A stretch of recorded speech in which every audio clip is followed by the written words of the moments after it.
Começa agora mais um episódio do Geração V, o teu programa de comentário político jovem da Rádio Observador. Eu sou o Vasco Galhardo, o Voto, e hoje tenho casa cheia. Olá Bernardo Faro, Catarina Doré, Gonçalo Sousa e Joana Marques Brás. Falta-vos alguma mala? Não, Vasco. Não, da última vez que verifiquei estavam todas. Não, não estamos no aeroporto. Está Não fomos tudo aos bem. Açores. Exato. Para quem não sabe, o deputado do Chega Miguel Arruda, eleito pelos Açores, foi esta semana constituído arguido por suspeitas de furto qualificado de malas de viagem.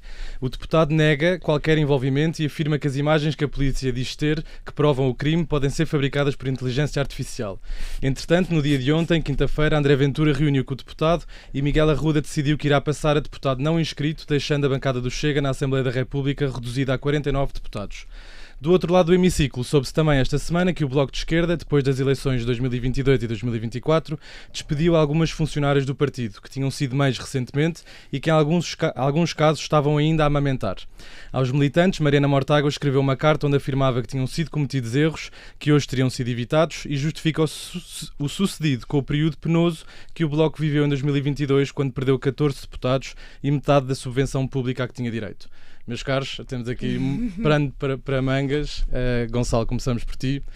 Em relação ao Chega, o que é que tens a dizer? Eu acho que a situação é surreal. Eu lembro-me dos sketches dos Gato Fedorento há 20 anos e acho que nem o Ricardo Araújo Pereira se lembraria de uma coisa tão caricata. É que normalmente quando ouvimos crimes relacionados com deputados, ministros, governantes... Nunca é uma coisa destas. Falsificação de documentos, fuga ao fisco, agora roubar malas no aeroporto de Ponta Delgada. Eu só questiono o que é que ele teria nestas malas, não é? Supostamente roupa, agora sabe-se lá. Não sabe. Sim, a roupa que vendia depois numa plataforma. Isso certo, e isto é tudo muito estranho. Obviamente agora vai-se defender, não é? Como a questão da presunção de inocência, só que a questão é, a situação não está nada favorável para o próprio Miguel Arruda, por vários motivos. Primeiro, não sei se vocês viram as declarações do líder do Chega Açores, José Pacheco, e são completamente dispares das declarações do líder do Chega Nacional, o presidente, o André Ventura. Ele começou por desculpá-lo, não foi? Foi uma O líder do desculpabilização, o Chega Chega dos Açores Açores é quase uma desculpabilização, Desculpou. e portanto depois vem o André Ventura umas horas ou no dia a seguir com um discurso completamente oposto, quase condenatório. Aliás, eu não sei se vocês viram a primeira entrevista logo a seguir à saída da reunião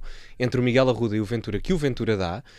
Os jornalistas perguntam ao Ventura, mas não acredita na inocência do deputado? O Ventura obviamente que não pode dizer que não acredita, não é? Não responde sempre. Exato, mas quem ouve a entrevista do Ventura, aqueles 7, 8 minutos, percebe claramente que o Ventura está full da vida. Claro. Full da vida. Passado. Está completamente passado, passado por variedíssimas razões. E isto não abona nada a favor do Miguel Arruda. Em primeiro, uma discrepância total entre a narrativa política do Chega Açores e do Chega Nacional. Não abona a favor. Segundo, a moldura penal do crime em questão é grave o suficiente para levantamento direto da imunidade parlamentar. Porque se é um crime superior a 3 anos, a imunidade parlamentar E é um até... crime, só para explicar às pessoas, é um crime de furto qualificado, que Exatamente. a pena pode ir até aos 5 anos. Aliás, e se eu não estou em erro, até pode ir até aos 8, porque se provar que os objetos pelos quais ele roubou nas malas das outras pessoas, alegadamente... Foram vendidos. Não. Se forem de alto valor, joias muito valiosas, material tecnológico muito valioso a nível financeiro, Podiam perfeitamente o ter, crime não é? pode chegar até a 8 anos. A nossa Há essa outra possibilidade. Gonçalo, deixa-me ver só se eu percebi bem. Isto não parece um bocado aqueles bandidos que o Chega está sempre a falar. Isto não é uma coisa que um bandido faria. Exatamente. E Ele não agora, devia estar na cadeia. isto agora para o Chega, a questão é essa, Eu- não é? Claro. Mas é. Toma, a croa é tua, Catarina, a croa é tua. E agora a Mas questão Pedro é... Pinto ontem também no plenário disse que, não sei se ele disse assim, Eu mas acho que bandidos o- não tinham lugar na Sim, bancada. São é os assim, portugueses os- de bem. São os- os portugueses de bem que nós temos que defender, são estes. É como a Miguel Arruda. O Chega e o Ventura, no caso, não é? Está completamente encostado à parede agora, politicamente falando. E, portanto, Mas sabes, só rapidamente Está encostado à parede, mas nunca ninguém encostou à parede. Aliás, eu acho que ele foi realmente, provou-se realmente que ele efetivamente cometeu um crime, ou ainda não se provou, alegadamente, porque... Mas há imagens, é óbvio Sim, que... deve ser uma primeira Não, podem notícia. ser feitas por inteligência artificial, então. Até houve uma primeira notícia a dizer que ele tinha confessado nas buscas, mas afinal não, porque ele agora vem desmentir que é da inteligência artificial. Sim, O uma que pessoa tem 17 malas em casa Agora, como se fosse aquilo que eu normal. sei é que ele está não, na e a Assembleia conta, da República e a conta hoje. na Vinta, conta na Vinta. O que eu sei é que ele está na Assembleia da República hoje e a que eu saiba ainda ninguém o encostou à parede. Portanto, Mas olha, deixa-me só levantar, eu não sei se a verdade. conta seria mesmo dele, porque a conta é Miguel Arruda 84. Que é o ano em que ele nasceu. Portanto, eu não sei se será mesmo dele. Coincidência. E a- Como e a ele diz, fotografia- como ele diz fotografia. muito pontualmente que é sim, a minha mulher tinha umas coisas dessas, ou fazia umas coisas dessas que era vender coisas precisamente na Vinted. Mas diz da fotografia, Catarina. Sim, a Fotografia fotografia de de perfil é uma ermida que existe nos Açores, no sítio onde ele vive. O e-mail utilizado É é o o mesmo mesmo. que ele deu ao Chega para quando passou a ser deputado. é o mesmo e-mail usado noutras contas, como na Pinterest, etc. Portanto, eu acho que nós não temos indícios suficientes para estar a fazer uma afirmação dessas. Mas ele tinha publicado há horas, eu acho. Isto havia é tudo uma publicações cabala, malta. Isto é tudo uma cabala que a comunicação social está a fazer contra o Chega, percebem? Reparem que nem o próprio Ventura deu esse argumento, não é? Da cabala política, e nem teve problemas nenhum em dizer logo, pá, estás fora. E até porque seria descredibilizar a polícia, não é?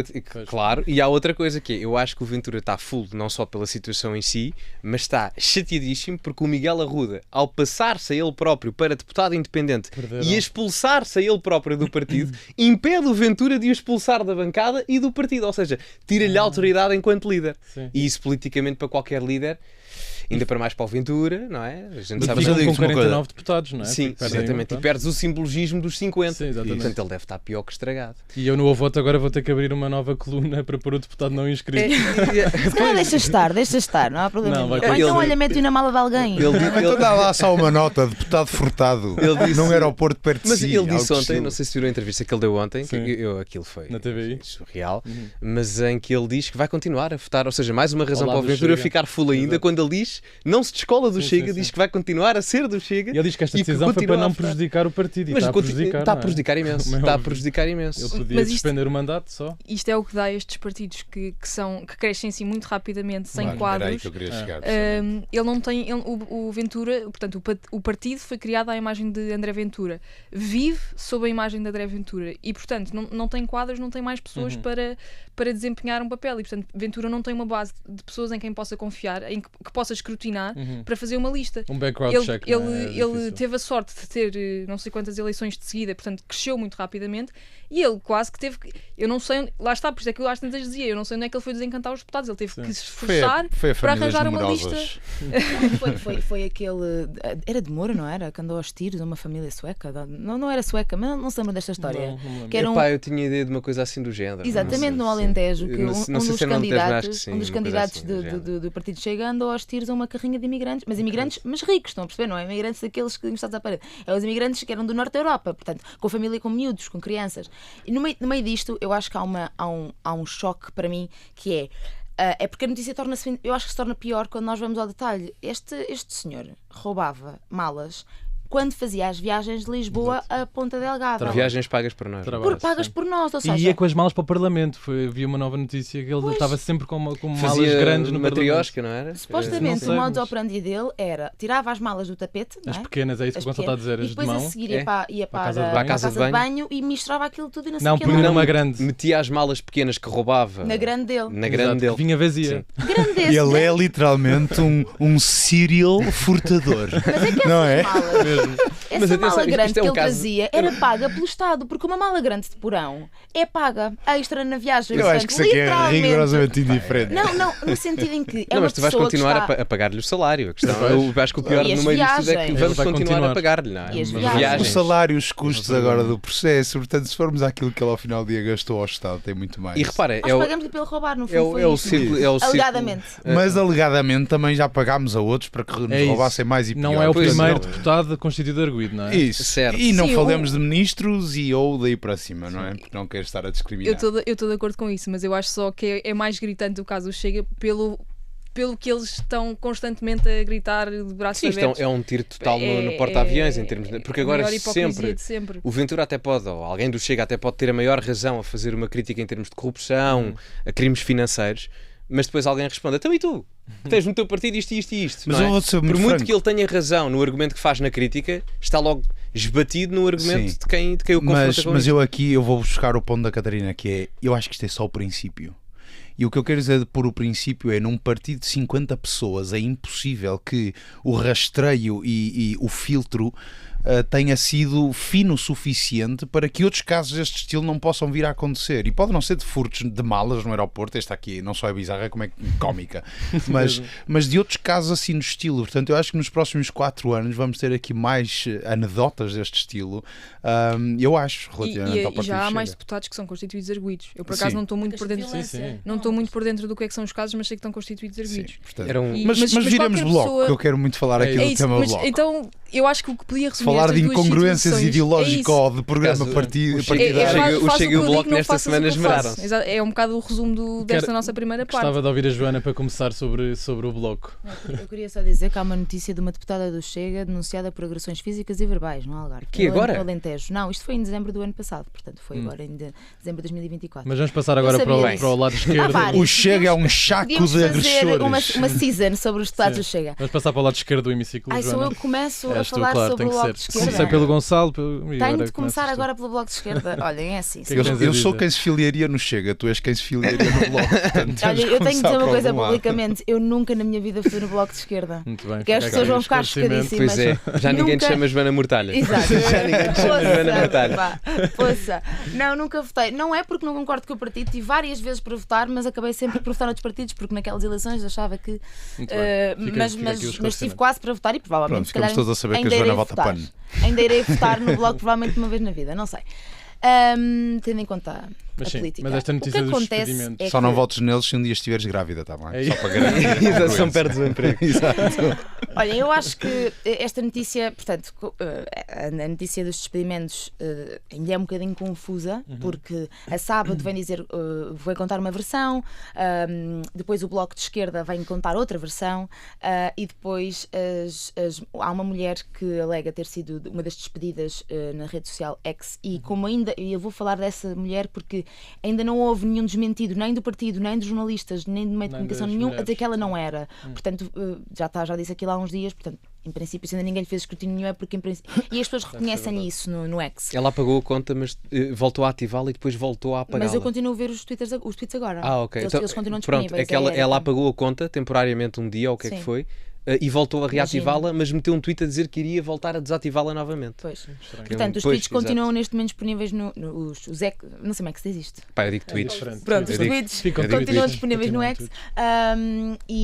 E a verdade é que e esta versão é outra também, portanto, mas em detalhes, ou seja, eu acho que este caso há o problema de ter um grande aproveitamento político à direita, mas lá está, também quando há um caso gritante à direita também há um aproveitamento político à esquerda, portanto temos que ser sempre justos e honestos aqui nesta situação. Eu acho que o Bloco de Esquerda não esteve bem, efetivamente. Pelo que eu percebi, a pessoa que eu me vou focar mais é na versão da trabalhadora, porque não me vou focar nem na versão da Sábado, até porque a trabalhadora também desmente a Sábado e também diz que a Sábado, por exemplo, disse uma coisa errada quando disse que contrataram a namorada de um dos dirigentes e aquela trabalhadora diz que não foi possível, que não aconteceu isso. Okay. Também não vou focar-me na versão da Mariana Mortágua, até porque eu acho, no comunicado que o Bloco fez para os militantes, até porque eu acho que esse comunicado não está certo. Ou seja, eu acho que o que aconteceu, assim, em linhas, houve 2 pessoas que foram despedidas na sequência da perda de um deputado, de eurodeputado, e aquilo que a Mariana Mortágua alega é que foi o Parlamento Europeu que cessou os contratos. E depois houve pessoas que foram despedidas na sequência da quebra de deputados nas legislativas de 2022. Pronto, o que acontece é que, e por aquela rapariga que disse aquilo no X, é que havia uma equipa de 6 pessoas e, portanto, havia 2 homens e 4 mulheres. E eles libertaram 3 pessoas, ou seja, despediram ou não renovaram 3 pessoas. Dessas 3 pessoas, foram 3 que tinham filhos. 2 delas, havia 2 mulheres sem filhos e 2 mulheres com filhos muito pequeninos. Inclusive, uma estava de baixa, ainda de licença, não é baixa licença, e a outra estava a amamentar, que é esta. Sim. E, portanto, eles optaram por despedir as 2 que tinham menos disponibilidade. E ela, inclusive, refere isso, que é normal, eu tenho um filho, não vou trabalhar 60 horas, nem vou estar a dedicar tanto tempo ao partido porque tenho um bebê para cuidar. Pronto. E também despediram outro homem e deixaram aquele, portanto, deixaram uma equipa sem filhos. Eu acho que aquilo que o Bloco de Esquerda devia ter feito e não fez, e perdeu uma grande oportunidade, foi de ter feito um comunicado de gestão de crise a dizer: pedimos imensa desculpa, porque efetivamente é difícil gerir uma empresa em Portugal, é difícil ser empregador e manter a igualdade de género e manter um ambiente sem discriminação. Enquanto perderam metade da sua subvenção, não é? É difícil. E eu acho que aquilo que o Bloco devia ter feito devia ter apanhado precisamente esta experiência e dizer: sim, senhor, seguimos então com este erro, pedimos imensa desculpa e seguimos com este erro mais conscientes da dificuldade que é fazer conseguir uma igualdade laboral para homens e mulheres, porque efetivamente é mais rentável ter pessoas que não têm mais nenhuma responsabilidade não têm nenhum filho. É mais fácil, é mais rentável. Essas pessoas conseguem dedicar mais tempo ao trabalho, que também não é muito correto a nível de lei laboral, porque vão dedicar horas extra. Sim. Mas essas pessoas estão mais disponíveis para fazer horas extra, com a isenção de horário, o que seja, pagas e o que seja, tudo bem. Agora, aquilo que o Bloco também devia ter dito era, sim, para fechar, apesar de ser mais rentável, nós, enquanto sociedade, não podemos só olhar à rentabilidade. Claro. Porque nós, enquanto sociedade, precisamos de bebés a nascer, precisamos de mães a cuidar. Porque se nós, de repente, achamos que as mães são para ficar em casa com os bebés porque precisamos de bebés e, portanto, as mães ficam em casa, nós voltamos à mesma coisa que estávamos há 50 anos atrás, em que as mulheres são dependentes dos homens dentro de casa e a violência doméstica dispara e as mulheres não têm verdadeiramente os seus direitos visados. Portanto, o Bernardo, sim. Ou seja, no fundo, o que eu quero dizer aqui é o Bloco de Esquerda perdeu uma grande oportunidade de reconhecer o erro, de descer um bocadinho do salto, de ser humilde e de dizer, sim, senhor, é difícil e temos muito que trabalhar porque o Estado tem que ter aqui uma mãozinha para conseguir suportar esta desigualdade e esta dificuldade que há para o empregador quando tem uma quebra de lucro, de receitas, de 50%. Muito bem, obrigado, Joana. Bernardo. Deixa-me entrar aqui só dizendo, portanto, eu adoro que no teu exercício a conclusão é que o Bloco de Esquerda se deve resumir àquilo que é a realidade e não a utopia que eles tentam meter pelo cano abaixo. Portanto, pois, porque efetivamente é muito bonito falar sempre em condições e igualdade, mas efetivamente o mercado, que é a realidade, não o permite dessa forma. Portanto, pronto, mas Bernardo, tu achas que, deixa-me fazer esta provocação, tu achas então que, tendo em conta que é mais rentável um trabalhador que é completamente disponível para o trabalho, então nós devíamos seguir por aí e olha, que se lixem as mulheres que estão a amamentar, que se lixem os pais que estão a fazer licença, que se lixem os pais que também são presentes, vamos mandar isso tudo não às foi isso que eu ortigas, disse, não é isso que eu defendo. Porque aliás, é mais rentável, tu não queres ouvir aquilo economia. que eu defendo, porque naquilo em que eu defendo usamos a tecnologia e sim, as pessoas que efetivamente têm trabalhos ou empregos redundantes são ultrapassados por fatores tecnológicos. Mas bem, não entremos por aqui agora, porque também não vale a pena.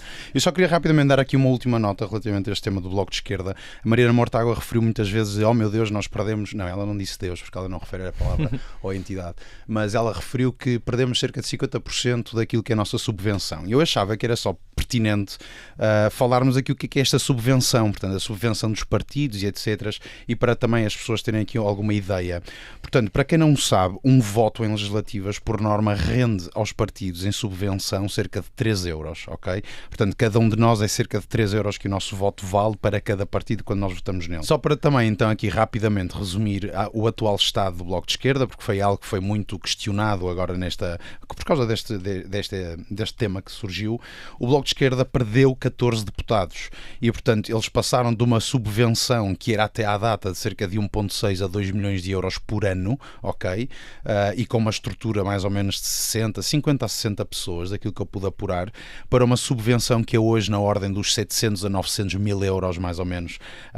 E, portanto, aquilo que houve, efetivamente, aqui é uma redução de 30 pessoas. E nesta redução de 30 pessoas, dá-se entre elas também este caso. Agora, sim, eu acho que estes casos só ficam mal ao Bloco de Esquerda, provam bem como, efetivamente, em qualquer um dos extremos, da esquerda à direita, a utopia reina, o dogmatismo reina, há muito pouco de real, há muito, se calhar, de charros, muitas vezes, mas, efetivamente, pronto, é esta a nota final que eu quero aqui dar. Muito rápido. E pronto, tenho naturalmente muita pena pelas mães e pelas pessoas que passaram por isto, e tenho também muita pena pela Mariana Mortágua, que não soube sequer gerir isto, por bem que eu não acho que tenha pena nenhuma deles perderem deputados. Catarina Gonçalo, 30 segundos, se tiver alguma coisa rápida para dizer. Eu acrescento só que o Chega e o Bloco de Esquerda são provavelmente não, são os partidos que eu mais detesto desde sempre, desde que me lembro de gostar de política, no caso do Bloco de Esquerda, e no caso do Chega, desde que existe. E, portanto, não sejam tão superiores a toda a gente, porque depois acontecem estas coisas. Gonçalo,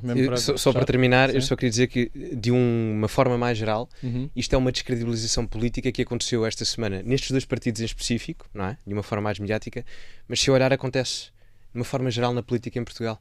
O Bloco de Esquerda fala na questão dos direitos das mulheres, e bem, mas despede mães a amamentar. O PCP fala na questão do comunismo e diz-se um partido comunista, mas tem mais propriedade imobiliária que o Miguel Milhão. O Partido Socialista, Sócrates, Rendeiro, enfim, o que quiserem, escolham à vontade. O PSD, eu não sei qual é que é o sumo favorito do Luís Montenegro, mas certeza que não é Tutti Frutti. A Iniciativa Liberal fala em transparência, mas as canetas que utilizaram para fazer as assinaturas do Maia eram canetas pretas e não canetas transparentes. E agora, não sei se o Ventura já encostou o Miguel Arruda à parede no Parlamento ou não. Portanto, há pessoas válidas em todos estes partidos, mas quando, deixa-me só terminar, mas quando eu ouço as pessoas no café, nos barbeiros, etc., a dizerem que isto é tudo uma cambada de trafulhas, fica difícil não concordar em parte. Passando agora às recomendações, vou pedir à Joana, ao Gonçalo, à Catarina e ao Bernardo para fazerem a sua sugestão da semana. Bernardo, o que é que queres recomendar aos nossos ouvintes e espectadores? Olha, Vasco, como a narrativa política a nível internacional está a mudar, e neste caso num sentido de direita, eu queria trazer aqui não uma, mas 2 recomendações, que vão ser 2 livros. O primeiro, Conservadorismo, que é um ensaio por João Pereira Coutinho, é capaz de ser dos melhores ensaios que alguma vez li sobre aquilo que é a pretensão de ser conservador, ok? E acho que vai ser uma forma muito fresca, desempoeirada sobre o tema.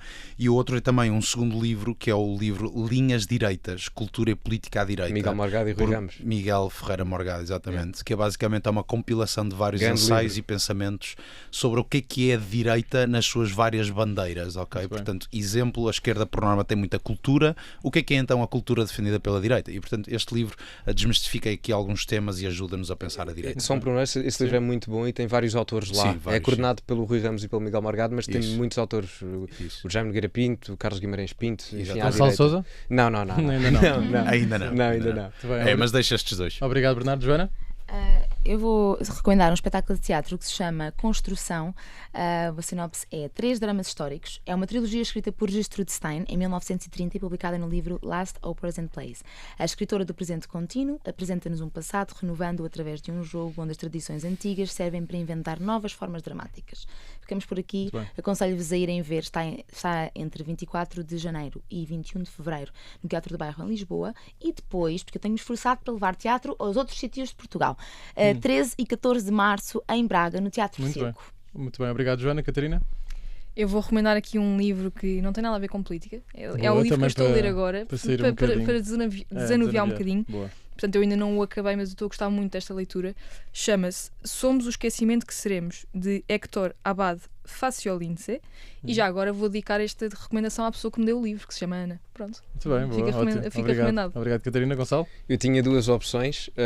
Ou fazia a recomendação da nova música do Prof Jam com o Loner John, ou então recomendava o livro do Douglas Murray, A Estranha Morte da Europa. Portanto, ficamos com as duas completamente antagónicas do ponto de vista de estilo. Boa. Muito obrigado, meus caros. Como todos sabemos, segunda-feira Donald Trump voltou à Casa Branca. O Bernardo queria começar. Quero ouvir as vossas opiniões sobre tudo o que se passou já desde segunda-feira, que entretanto foram uma data de coisas novas. Isso. Bernardo, avança. Olha, Vasco, eu para falar de Trump vou ter que falar aqui em 3 ou 4 dimensões. Quero-me focar no discurso primeiro, depois aquilo que já foram os primeiros passos. Quero falar daquilo que foi Trump em Davos e quero falar daquilo que é para mim o princípio de um ponto final ao projeto da União Europeia naquilo que são o modelo que nós o conhecemos. Portanto, relativamente ao discurso, vemos um Donald Trump a fazer discurso numa tomada de posse dentro de casa, portanto, num interior, algo que já não acontecia há muitos anos. Estava muito frio. E estava muito frio, uma tempestade, whatever.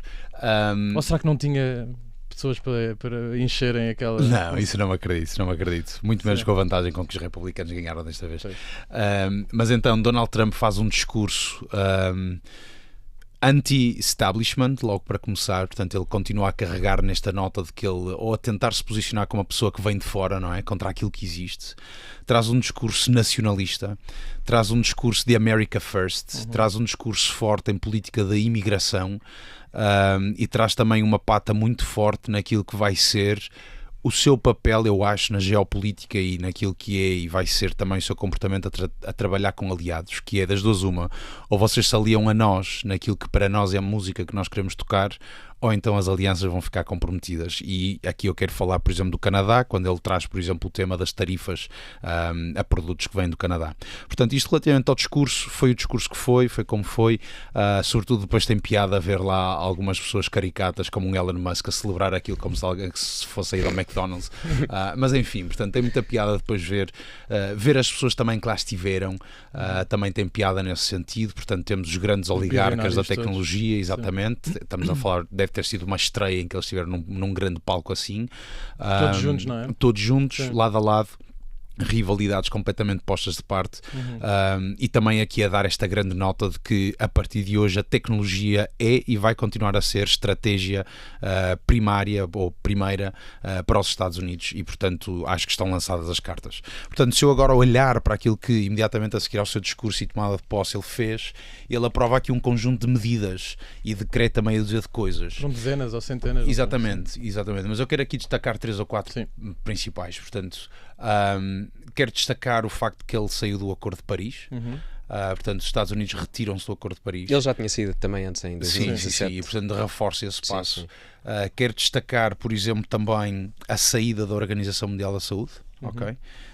Também está alinhado com aquilo que foi a visão que ele sempre falou de que a OMS foi o maior bottleneck na gestão do Covid. Quero também falar, por exemplo, precisamente do tema das tarifas, agora com o México, o Canadá a entrarem em cima do tema também.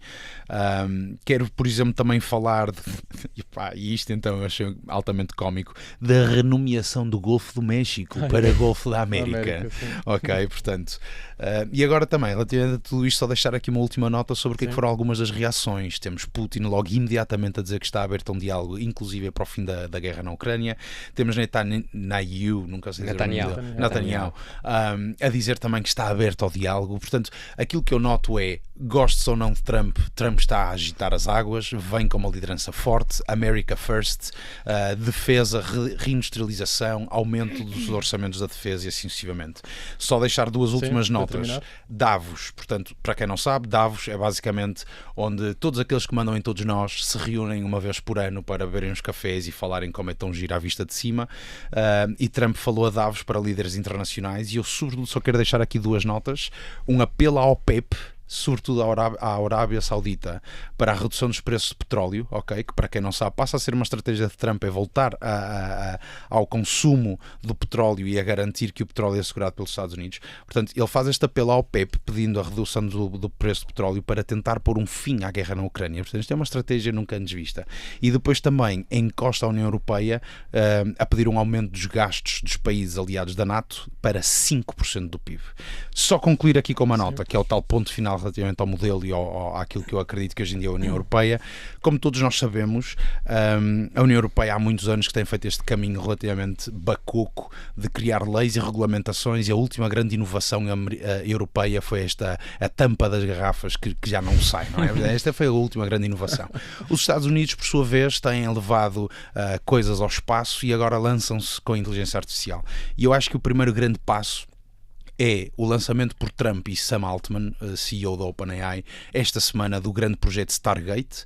Para quem não sabe, o projeto Stargate é um investimento de 500 bilhões de dólares, portanto 2 Portugais inteiros, só para garantir que a América fica na liderança daquilo que é o tema da inteligência artificial, com a construção de imensas bases, 30 por uma linha, mas sobretudo com aquilo que é, na previsão deles, a criação de 100 mil empregos. E fecha assim, portanto, estão lançadas as cartas para Trump. Bernardo. Joana, estavas a suspirar com a intervenção do Bernardo. Porque o Bernardo escolheu aqui umas medidas. O Trump também fez tantas, não é? Que a pessoa pode escolher o que quiser, e quando nós... É como o Gonçalo disse, as coisas podem ser ao mesmo tempo. É verdade, é verdade. Isso é da minha autoria. É a janelinha. Tem assinatura. Nós vemos a janelinha, portanto, esta foi a janelinha do Bernardo. Então agora vou dar aqui outra janelinha das medidas do Trump. Então, uma das medidas do Trump foi demitir a primeira mulher a chefiar no ramo do exército dos Estados Unidos da América. Portanto, nomeou uma pessoa para assumir a pasta da defesa que teve o testemunho da própria irmã da pessoa, que era um homem, a própria irmã deste homem, a dizer que ele tinha sido violento com a sua primeira mulher.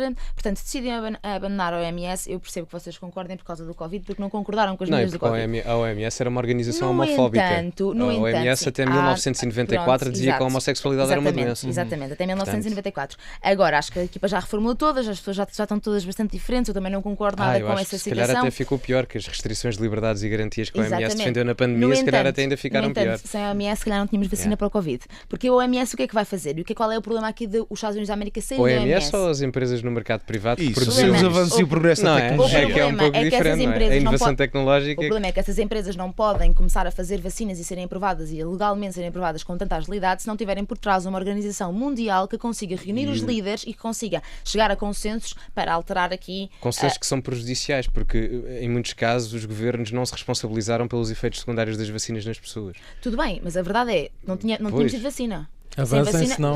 Agora, a questão é, perdemos aqui um grande investidor, que é os Estados Unidos da América, no OMS, para agilizar aqui o que é o desenvolvimento da saúde. Vocês estão sempre tão de acordo com o desenvolvimento, inclusive tecnológico, que eu acho que o desenvolvimento da saúde, em princípio, acho que será mais importante. E os principais fatores para o investimento Stargate? Deixa-me só terminar. A seguir, perdoa os invasores do Capitólio, portanto, que tinham sido condenados à prisão. Pelo que eu estive a perceber, acho que eram 1.500 pessoas que são libertadas. Pronto. Mortes e feridos sobre o dia 6 de janeiro da invasão do Capitólio. Como é que aconteceu nesse dia? Morreu um polícia, 4 suicidaram-se após isto, alguns registaram stress pós-traumático, bastantes, morreu também um dos atacantes e 141 ficaram feridos. E agora, todas as pessoas responsáveis por isto vão sair. Inclusive houve registro de pessoas que invadiram o Capitólio com símbolos nazis na roupa. J.D. Vance era contra esta medida. Foi feita uma sondagem, e as sondagens valem o que valem, mas foi feita uma sondagem e 60% dos americanos estavam contra a libertação, o indulto destes 1.500 pessoas libertadas. Mas Trump libertou-os, claro. Portanto, estava tudo a valer para conseguir segurar o seu eleitorado. Sobre a medida da imigração, portanto, eu acho que é importante nós percebermos que para uma ditadura começar, eu vi um comentador a falar sobre isto, portanto isto não é um pensamento que tenho assim na minha cabeça. Daniel Oliveira falou sobre isto na SIC Notícias. A tua cabeça e a do Daniel Oliveira estão bastante próximas, entenda-se. Olha, isso é um elogio para a minha pessoa. Portanto, ou de mérito para o Daniel. Digamos as coisas em perspectiva. Portanto, Joana, tens um minuto, sim. Há aqui para uma ditadura começar é preciso que exista um estado de exceção, quase passar a mensagem de que nós estamos sobre um perigo iminente muito gravoso, que é para podermos contornar uma série de leis e agilizar algumas leis mais rapidamente. Olha, estamos a falar do Covid, o que aconteceu no Covid. E é preciso que exista um inimigo interno comum. Para que nós possamos lutar contra eles. É aquilo que Donald Trump está a fazer relativamente aos imigrantes e, portanto, eu temo muito sobre o futuro da imigração, não só na América, mas depois como a forma como isso se espalha para o resto do mundo e como se está a espalhar para o resto do mundo. Calma, que a tónica de Donald Trump é sobre imigração ilegal. Sobre a Meta e o X. Mesmo para fechar, Joana? Nós estamos aqui a chegar a um sítio onde nós percebemos que 3 ou 4 pessoas têm o poder de mudar o que é verdade ou não. O Trump lançou uma criptomoeda, também só para dizer isto, portanto, isto é a nível de corrupção. A nível de corrupção e de poder, acho que não sei muito bem como é que ele vai defender isto, porque ele é contra também a corrupção, portanto, como todos os partidos de extrema-direita, mas depois são os corruptos. Portanto, 3 ou 4 pessoas têm o poder de mudar a verdade relativamente às redes sociais e agora o meu ponto é este, relativamente ao Meta e ao X. E é assim, nós tivemos aqui um problema que foi uma série de pessoas perceberam que estavam a seguir J.D. Vance e depois veio a Meta dizer que só estavam a seguir J.D. Vance no Instagram porque já estavam a seguir a Kamala e a conta passa de um para o outro. A verdade é que eu estava a seguir a Kamala na conta de VP, que é a conta oficial da Casa Branca, e não estava a seguir J.D. Vance. Tal como Demi Lovato veio dizer, por exemplo, que é uma figura bastante reconhecida. Houve vários relatos, mas aqui a Demi Lovato, que é muito conhecida, veio dizer que deixou de o seguir 3 vezes ou 2 durante aquele mesmo dia. Portanto, há uma série de incongruências ao que a Meta vai responder: mas isso são erros técnicos. Pronto. São erros técnicos, ou se calhar é um bocadinho estranho, como é que de repente aquela pessoa tem tantos seguidores. Fiquem atentos às vossas contas de Instagram. E vão ver se estão a seguir J.D. Vance e se tiverem, deixem de o seguir se quiserem. Exatamente. Catarina, como é que tu viste estes primeiros dias de Donald Trump? Olha, eu infelizmente não consegui ver tudo em direto, que era uma coisa que eu gostaria de ter tempo para fazer. Tive que ir ler e apanhar e ver os highlights, mas vou ver tudo, só que ainda não tive essa oportunidade. Agora, para mim, o mais constrangedor mesmo é ver aquela gente à volta de Trump a implorar para lhe engraxar os sapatos. Exato. Aqueles líderes todos bilionários do X, não é? O Elon Musk, ver o Zuckerberg, ver o da Alphabet, todos ali à volta de Trump, que nem um rei sol da América, Trump II. Portanto, e ao lado da família dele e tudo mais. O rei sol não é o Trump, é o poder e o dinheiro. Mas é mesmo, porque a Google foi a principal financiadora do Partido Democrata, mas agora estava representada na tomada de posse. O que é que acontece? Trump é literalmente o Luís XIV da América neste momento. A América é um país, os Estados Unidos são um país muito recente, não chegaram a ter monarquia, mas agora vão ter uma espécie de monarquia dentro da República, que é Trump. Ele cultivou o seu poder de tal forma e testou os limites de tal forma que as pessoas já perceberam, ou entram no jogo dele ou vão abaixo. E por isso é que estas empresas todas, de repente, se estão a virar para Trump e a implorar-lhe se lhe podem engraxar os sapatos, que é para ter certeza que estão nas boas mãos do presidente. E, portanto, isto é literalmente uma cultura de monarquia, de culto ao líder e de poder absoluto, todo concentrado numa pessoa. E depois, Trump guia-se inteiramente por isto, cultivar a sua imagem, ganhar mais poder, e isso leva ao quê? Ele escolhe lealdade sobre competência. Escolhe as pessoas... As políticas vêm depois, ou seja, ele não é uma pessoa que se defina por políticas. E isso fiz com o TikTok. Quem meteu em cima da mesa a história do TikTok foi Trump, para depois vir dizer que ele é que salvou o TikTok. Quer dizer, ele muda de opinião de um dia para o outro radicalmente, e isso não tem problema nenhum, porque ele não tem uma visão de política. Tudo nele se trata de cultivar o seu poder e cultivar a sua imagem. E portanto, pronto, eu enfim, estou muito desiludida com esta nova fase da América, mas vamos ver. Vamos estar aqui para comentar. Gonçalo, para terminar, esqueço só uma nota aqui relativamente à monarquia. Eu não sou monárquico. Tens 2 minutos. Sim, eu não sou monárquico, mas os países mais democráticos do mundo são monárquicos, curiosamente. Só que não são absolutistas. Não são absolutistas. Curiosamente. E os mais desenvolvidos também. Agora a malta monárquica vai ficar em êxtase. Exceto dos espanhóis. Exatamente. Mas continuando, Trump. Eu acho curioso porque já toda a gente se focou aqui nas questões, não vou entrar por aí, quero dar uma abordagem um pouco diferente, mais geral. Isto é o reformular da ordem mundial existente. Nós vivemos numa ordem mundial desde o pós-Segunda Guerra baseada no multilateralismo liberal, que vai acabar, ou que está a acabar neste momento. E Trump está a reformulá-lo de uma forma muito interessante. Isto é um marco importante no decorrer cronológico da história. Estamos a voltar para trás?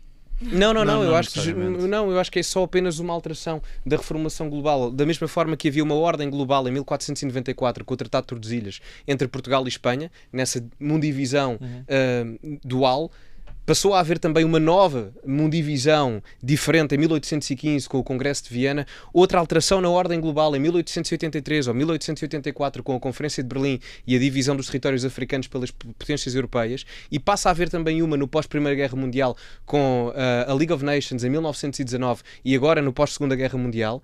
Estas alterações à ordem mundial são bastante significativas. E o Donald Trump sabe disto. Não diria propriamente o Donald Trump, mas a assessoria a nível de política externa do Donald Trump percebe isto e percebe também que tem que criar uma narrativa de percepção diferente. Se na Segunda Guerra Mundial, no pós-Segunda Guerra, a visão geopolítica e de política externa dos americanos era virada numa perspectiva transatlântica com a Europa, agora é diferente. E era inevitável. Ajudaram agora, na conquista da vitória. Agora, a política externa do Donald Trump e desta nova vertente da direita americana é visada naquilo que é o panorama da sua perspectiva económica, isolacionista, de protecionismo. Reparem que territórios é que o Donald Trump quer, entre aspas, anexar, não é como invasão militar, ele não vai fazer isso, mas que territórios é que ele quer anexar do ponto de vista político? A Groenlândia, que está, entre aspas, ali ao lado. O canal do Panamá, É derreter. Sim, desculpa, exatamente, mas também é verdade, é um pormenor. Mas isto é importante, é uma das razões porque a Groenlândia é importante, sem está dúvida. a derreter. E é um território grande, com vários recursos que poderão estar debaixo do gelo. Portanto, a Groenlândia está ali perto. O canal do Panamá foi construído pelos americanos com financiamento no início do século XX, em 1910, à volta disso. Portanto, está mesmo ali ao lado. O Canadá, o 51º Estado, não é? Com um grande território também, que também está a derreter. Portanto, se repararem, tudo ali à volta é uma reconstrução do império. Há empresas que fazem rebranding. E a empresa Estados Unidos da América está a fazer o seu rebranding territorial por uma nova expansão do império. Deixa a Europa de trás, que está completamente atrasada, e agora foca-se em novos pontos de expansão a nível de política externa. Tudo o que vai ficar a derreter vai ficar na mão de um homem que não acredita nas alterações climáticas. Não, o Trump está ali 4 anos e a Constituição, mesmo que ele fosse um pior ditador do mundo, seja como for, cuidado com os vossos congeladores, as geleiras no verão, não vá alguém... E as alterações climáticas. Vamos estar aqui para ver os próximos capítulos. O nosso tempo chegou ao fim. Obrigado, Joana Marques Braz, Gonçalo Sousa, Catarina Douré e Bernardo Faro. Temos encontro marcado todas as sextas-feiras às 21 horas e estamos sempre disponíveis a qualquer hora e em qualquer lugar em podcast e em vídeo no YouTube, onde podes seguir o nosso programa e partilhá-lo com os teus amigos e família. O Geração V é uma parceria entre o Ovote e a Rádio Observador. Eu sou o Vasco Galhardo, muito obrigado por estares desse lado, tudo a correr bem e até para a semana.